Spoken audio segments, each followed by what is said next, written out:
로마는 이제 일곱 언덕 동맹이라는 이제 일곱 언덕이 동맹을 해서 로마라는 작은 도시 국가를 만들었습니다. 자, 처음에는 굉장히 이제 작게 시작한 집단이에요. 근데 특이하게도 그런 작은 단위기는 하지만 세 민족이 연합을 합니다. 여기 보시면 약간 진하게 칠해진 부분이 라티움이라는 곳이 라티움. 라티움의 제일 변경지방에 로마가 있습니다. 이 라티움과 사비니가 로마 쪽에서 만나죠. 여기 보시면 이제 그 카피톨리노 박물관에 있는 벽화인데요. 코르톤의 사비니 여인 납치. 이게 이제 굉장히 중요한 역사적 의미를 갖고 있는 그림. 이제 라틴족들이 이제 인도 유럽인의 일족으로서 이제 북쪽에서 내려온 사람들인데, 사비니보다는 나중에 들어온 그런 민족이기 때문에 좀 연령대가 젊었습니다.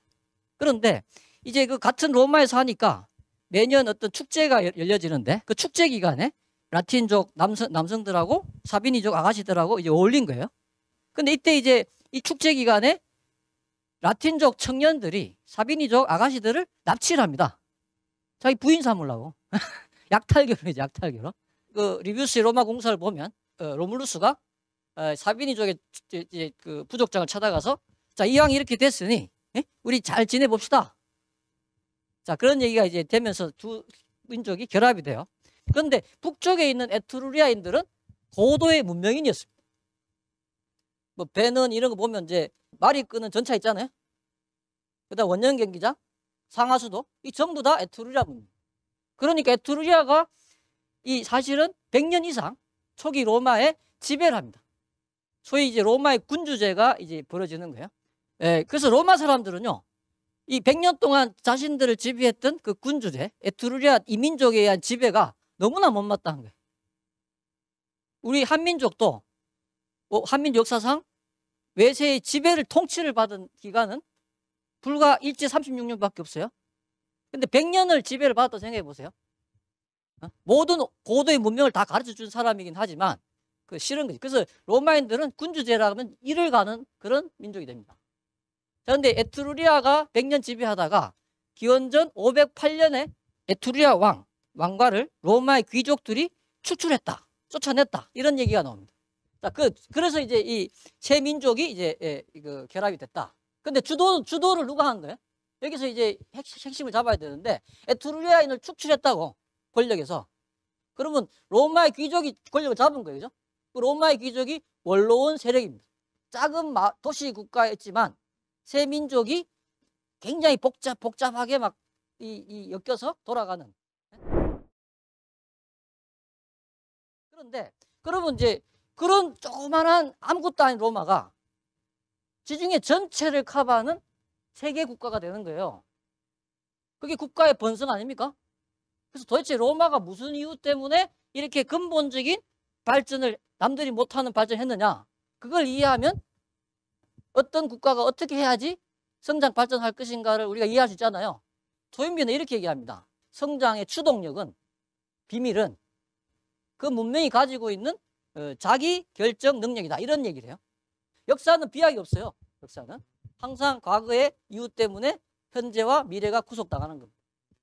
자, 그러면 이 변경지방에 로마가 있었다는 것이 그 조그마한 도시국가 로마가 세계 제국 로마가 된 이유라고 보는 거예요. 난 언제 죽을지 몰라.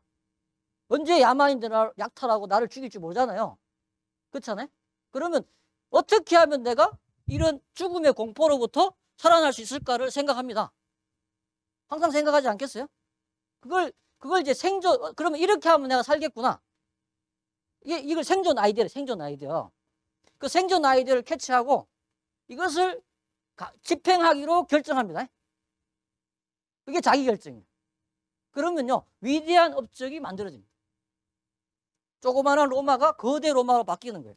그러면 자, 로마가 어떤 아이디어를 캐치했을까요? 이제 이중 시민권을 발명합니다. 로마 시민권, 속주 시민권. 자, 정복인이 피정복민, 종속민들한테 시민권을 줘요. 로마인들은. 그런 거 봤어요? 종속민들 착취하려고 그러잖아요. 그죠? 근대의 식민지도 그런 일이 없었다니까? 근데 시민권을 줘. 로마는 선거하는 나라인데. 주권자로 인정해 준 거예요. 그러니까 좋아할 수밖에 없잖아요. 그리고 두 번째, 많이 들어보신 내용일 겁니다. 분할 통치 전략을 구사합니다. 자, 로마는 종속민을 A, B, C 타입으로 구분합니다. 자, A 타입은 뭡니까? 아, 나는 로마의 지배를 기꺼이 받아들이겠어. 응? 100% 협조할게. 걔네들한테는 시민권을 다 줬어. 100%. 응? 그리고 두 번째, 정복했는데 삐딱한 애 있잖아. 삐딱한 민족. 그죠? 우리나라 같은 애들. 에? 절대 머리 숙이는 거 싫어하는 애들. 에? 그런 애들은 막 처음에 굴복하는 척 하다가 또 배신하고 또 기회를 준 또 배신하고 이렇게 돼. 그게 B타입. 그 로마가 몇 번 기회를 줘보고 야, 쟤는 도저히 안 되겠다. 그럼 어떻게 할까요? 싹을 잘라버리자. 어떻게? 자, 반항을 못하게 그 나라의 요충지, 요새를 파괴합니다. 물리적으로. 근데 이거는 더 중요한 게 뭐냐면 로마 사람 참 기가 막혀 아이디가. 자, 그 나라가 반란을 일으키려면 대단히 우수한 인재들이 주도할 것이다. 그죠? 맞죠? 그러면 반란 일어나기 전에 우수한 인재들을 다 끌어모아서 로마로 강제 이주시켜버려. 그리고 이 사람들은 죽을 때까지 고향에 못 가. 로마인이 되는 거야. 그러면 남은 인간들 어떤 인간들? 허접한 인간, 허접한 인간. 얘네들은 반란을 못해. 무섭죠? 그렇게 한 거죠. 자, 그리고 C타입이 중요한데 C타입은요 가장 많은 부류야. 어떤 애들이야? 양다리 걸친 애들. 왔다 갔다 기회만 보는 자들. 그런 애들도 이 품 안아버려. 어떻게 하냐? 자치권을 줘요. 알아서 자치하라고. 그래 간섭 안 해. 군사 외교는 내가 한다. 우리 로마가 전쟁이 벌어지면 너 징병에 응해야 돼. 세금 없어. 그러면 자치 C타입 계층 사람들은요. 당시 지중해 이 국가들은 더 좋아. 뭐가 좋습니까? 지중해 세계는요. 지중해를 통해서 상업 활동을 하는 게 메인이에요. 근데 로마 지역의 지중해 전체를 장악하니까 어떻게 돼? 해적이 사라져. 그죠? 내부에 전쟁이 없어져. 장사하기 너무 좋은 거야. 그래서 종속된 애들은요. 로마의 품을 벗어나려고 안 합니다. 독립 같은 거 안 해요. 더 좋은데 뭐. 근데 이렇게 좋다가 처음엔 좋았지. 좋았는데 C타입 애들이 A타입 뭐 이런 애들 본 거야. 근데 걔네들은 우리가 누리는 거 다 누리는데 시민권을 주네. 우리는 자치권이잖아요. 시민은 주권자로서 인정을 해주고 법률적 보호를 해주고 전쟁에서 땅 뺏으면 시민들한테 무상으로 지급하고 토지 주고 이런단 말이야. 너무 부럽잖아요. 그래서 동맹시 반란이 많이 일어나거든요. C타입 애들이. 반란의 구호가 뭔지 아십니까? 독립하겠다는 게 아니야. 시민권 확대하라는 거예요. 그래서 반란을 일으킨다니까. 그래서 나중에 카이사르가 시민권 확 푸니까 잠잠해진다.